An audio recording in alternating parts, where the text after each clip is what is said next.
KNUS Denver. You're not going to hear the same old regurgitated news headlines over and over all morning long. This guy has a personality and a pulse. This is Peter Boyle on News Talk 710 KNUS. Good morning. This is Chuck Bonnewell, owner and publisher of the Glendale Cherry Creek Chronicle, along with Julie Hayden, Fox 31 investigative reporter. And we're filling in for Peter Boyle today. He's on his annual Hajj to Sturgis. Sturgis. He's going to be calling in from the road, though. That's right. We're going to have a couple of reports from Peter. You don't want to miss those because they can be colorful. And hopefully he'll text us some pictures, and we'll put those up on the website, 710knus.com. Again, the ones that are postable. Postable. Yeah, it's going to be – I can't wait to hear how he's doing on the road. It's kind of a slow day nationally. I mean, I guess they're closing our embassies anywhere they can on the terror threat. But not Congress is out for their 5-week recess, so we're safe from that.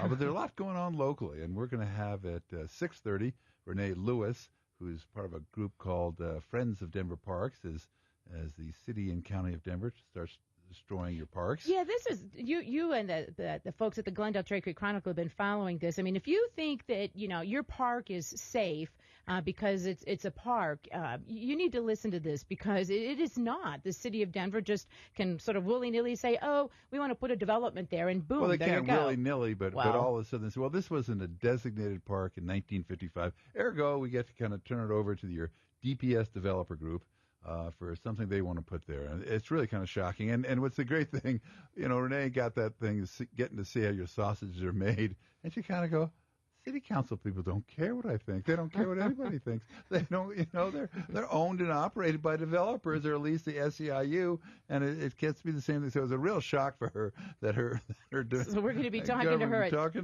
at 6:30. And then the deer trail. And she's one of those persons who is just kind of minding her own business and got involved in the political process of trying to save a park that nearby. And she's got a real lesson in civics. Renee, are you there? Yes, I am. Good morning, Jack. How are you? Welcome. Why don't you tell folks just a little bit about yourself and how you got involved in all of this? Well, I live here near Hampton Heights North Park off of Havana here. And my day job, I'm a registered nurse. And when I moved in this area, I immediately was attracted to the beauty of the nature here, and just couldn't wait to sign a contract so I could move here.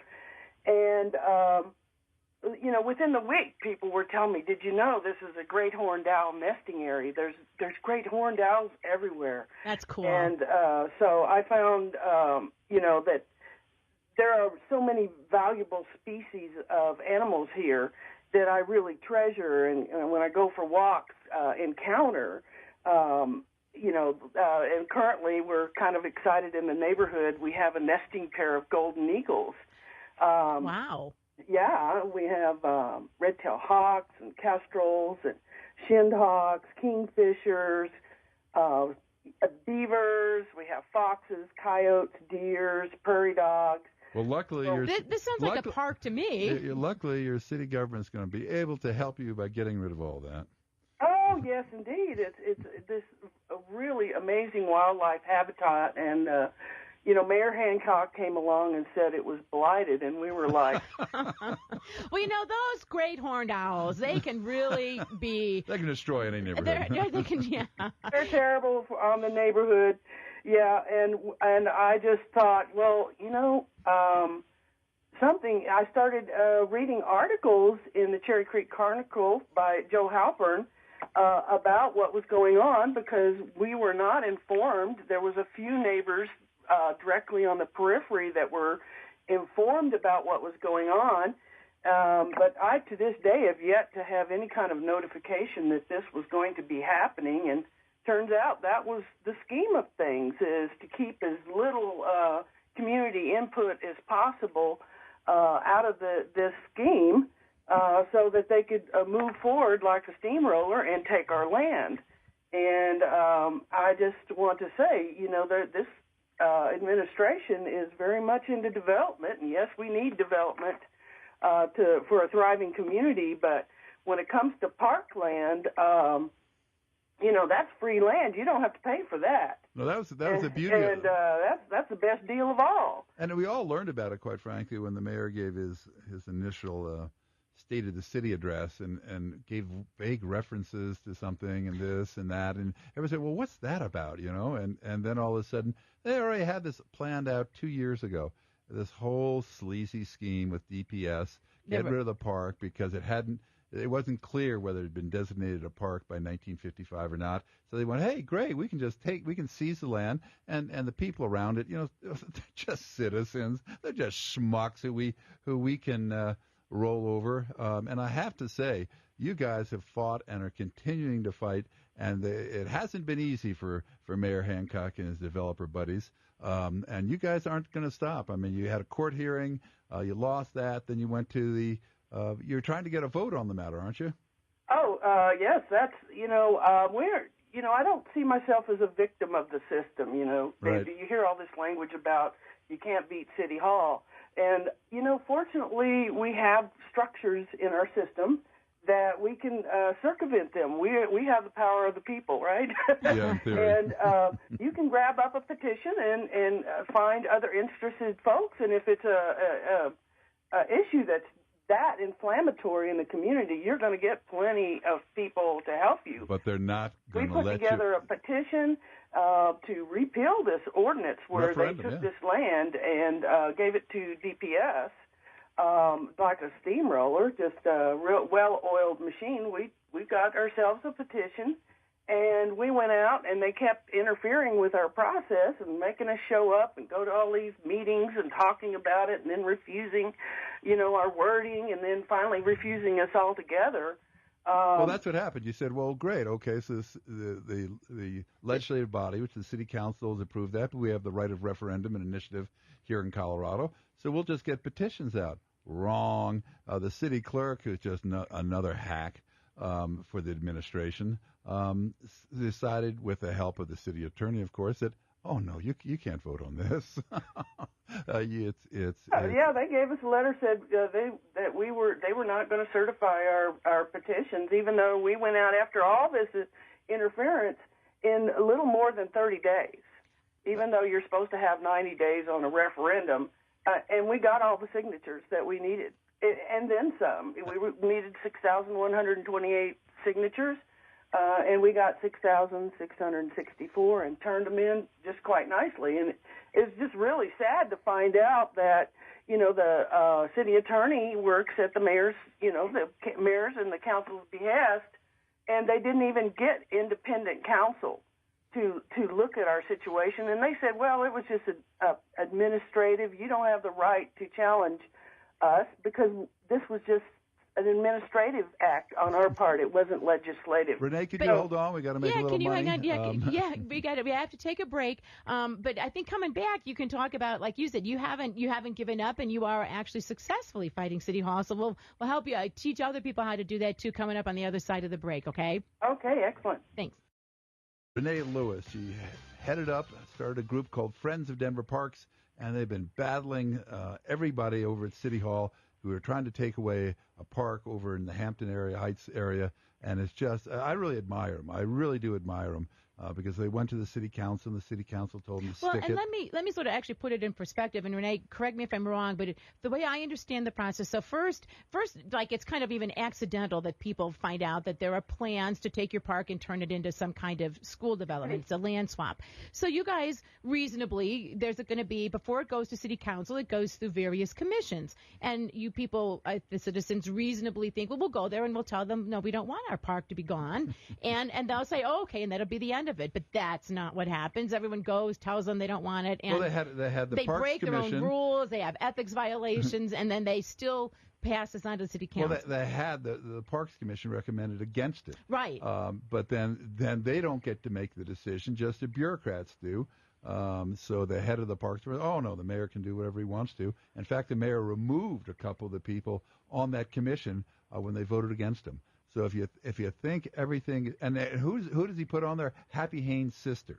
And how do you think she's going to vote now? Yeah. And so then you lose there, so you go to court, which is reasonable, and then nope, lose there, and now so then you say, okay, well we'll go the petition route. That's our route. We have a and right. then they try to tell you, nope, can't do that either. No, Deborah Johnson, who's always in a big fight with Scott Gessler, saying, I want everybody to vote. I want to just make sure everybody votes. And what she really meant to say, I want you to vote on what I want you to vote on, because they pulled this ruse saying, oh, no, this isn't legislative, this is administrative, and therefore you have no remedy.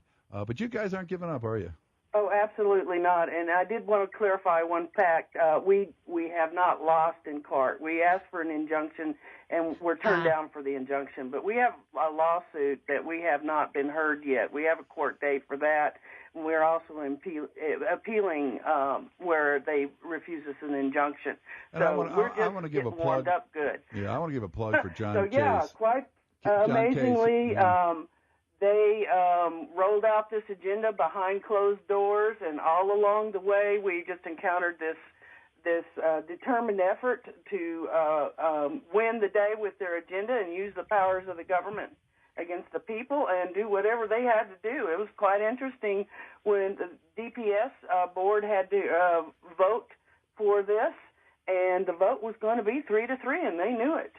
And 24 hours before the vote was to take place, they put in Landry Taylor as the seventh person on the board, and sure enough, you know what, he voted. So it's been loaded all along. They're bound and determined to get their way.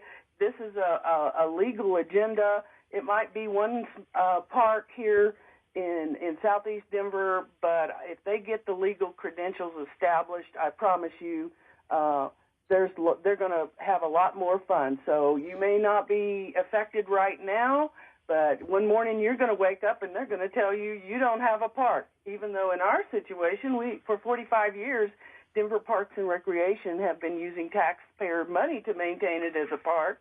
There were signs that said it was a park. If you went to the city website and looked, it was a park. I mean, it was called Hampton Heights North Park.